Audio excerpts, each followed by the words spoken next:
কদিন আগে ইউটিউবে ফুডকা সিরিজে ইন্দ্রজিৎ লাহিড়ীকে দেখলাম, সাথে স্বস্তিকা মুখার্জিও ছিলেন। কলকাতায় স্ট্রিট ফুডে এক জায়গায় বিখ্যাত আমের কুলফি খেতে দেখে খুব লোভ লাগছিল। তখন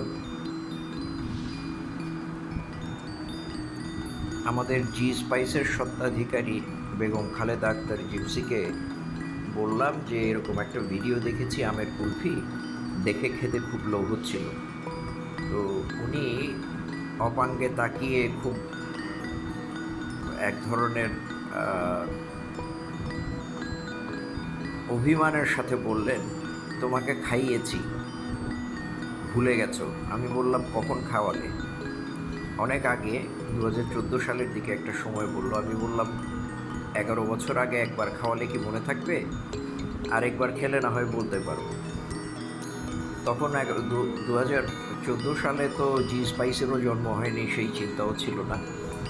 তা এখন তো জি স্পাইস হয়েছে, সে কারণে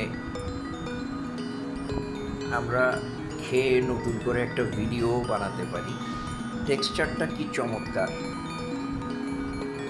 এখানে একটু বাদামও দেওয়া হয়েছে। এটা কি কাজু বাদাম?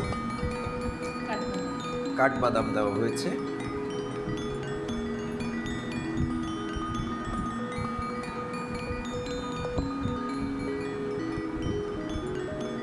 উফ, লোভ সামলানো যাচ্ছে না। এরকম মজাদার কুলফি পেলে তা কীরকম গতিতে খাওয়া যায় সেটা আপনারা এই টাইম ল্যাপস ভিডিও দেখেই অনুমান করে নিন।